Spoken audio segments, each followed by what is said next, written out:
श्री शिवाय नमस्तुभ्यं। और एक विश्वास के साथ आप लोगों से कहना चाहूंगा, जितने लोग आस्था पर कथा सुन रहे हो, जितने फेसबुक यूट्यूब पर सुन रहे हो, और जितने लोग मालेगांव की ये पवित्र भूमि पर बैठकर कथा सुन रहे हो, दिल से कहूं आप लोगों से, आप स्वीकार करिएगा, दुख की घड़ी में कोई आए चाहे ना आए, अगर आपने दिल से, कर्जा हो गया, समस्या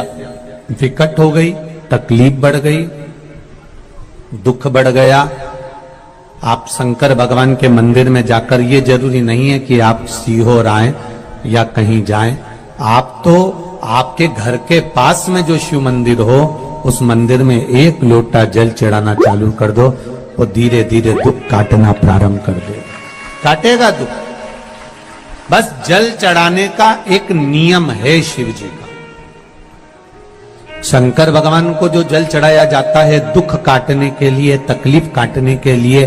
कष्ट मिटाने के लिए, तो एक नियम है शंकर भगवान का जल चढ़ाने का जो नियम है। जैसे ये गौल जलाधारी है, यहां से पानी गिरता है, ये शिवलिंग है। ये दो जो भगवान का पानी जहां बहकर जाता है ये गोल में से, तो यहां जो स्थान है, ये सीधे भाग पर गणेश जी विराजमान है, लेफ्ट भाग में कार्तिकेय जी है, बीच में एक मोटी सी लाइन होती है जहां सुख सुंदरी है, ऊपर से जो बूंद बूंद पानी गिर रहा है वो शंकर भगवान की 5 लड़कियां हैं, जया, विषहरा, शामलीबारी, दौतली और देव।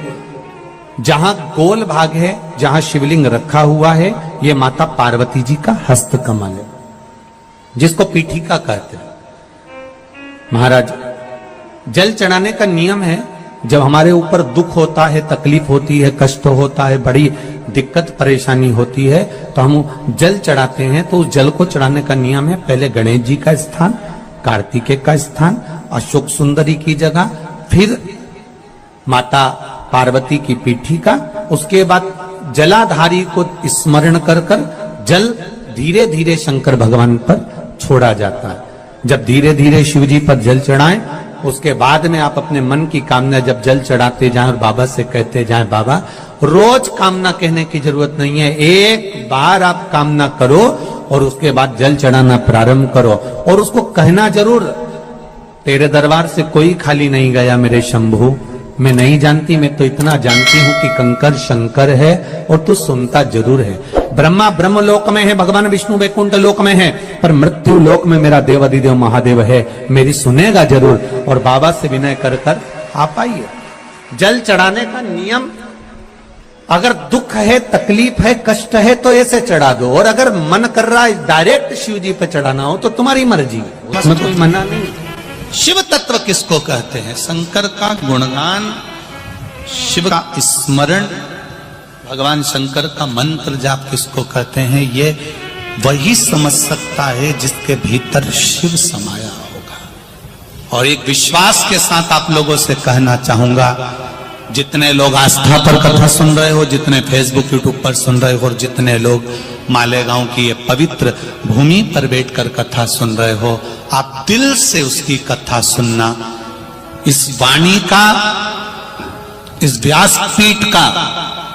एक शब्द हो सकता है, हॉस्पिटल में पड़ा हुआ कोई व्यक्ति, कर्जे में डूबा हुआ कोई व्यक्ति, गलत व्यसन में पड़ा हुआ कोई व्यक्ति को आपके द्वारा निकली हुई वाणी से भी बाहर निकाल सकता है। जैसे उस मां को कहा किसी ने, सीहोर वाला महाराज कहता है, एक बार चले तो जा शंकर जी के मंदिर में, उसने पत्र भी लिखा। जब वो सीहोर वाला महाराज कहता है, चिल्ला चिल्ला कर कहता है, एक लोटा जल सारी समस्या का हल, तो जा। 7 साल में उस बच्चे की वाणी वापिस आ सकती है जो वाणी नहीं थी। जब वो वाणी मेरा महादेव दे सकता है, वो देखो उस माँ के चेहरे की खुशी, उस माँ के चेहरे की रौनकता, जिसका बेटा 7 साल बाद बोला हो, उसका आनंद देखिए कि कितना होगा, कितना आनंद होगा। एक बात और अच्छे से समझ लीजिए, जो बच्चे चिड़चिड़े होते हैं, चाहे घर में बेटे हों, बहुएं हों, सास हो, ससुर हो, परिवार में छोटे छोटे बच्चे हों, चिड़चिड़ प्रवृत्ति करते हों या चिड़चिड़ा स्वभाव हो, जरा जरा सी बात में क्रोध आ जाता हो, बोलने का भान नहीं रह पाता हो, शब्दों के बाण चलते हो, तो महाराज प्रदोष के दिन, प्रदोष काल में बेलपत्री के पेड़ के नीचे एक जो पत्ता आपके पास में हो, पान का मिल जाए तो पान का, पीपल का मिल जाए तो पीपल का, बेलपत्र का मिल जाए तो बेलपत्र का, उस पत्ते पर मात्र थोड़ा सा शहद और 7 दाने चावल के रखकर घी का दिया लगा दो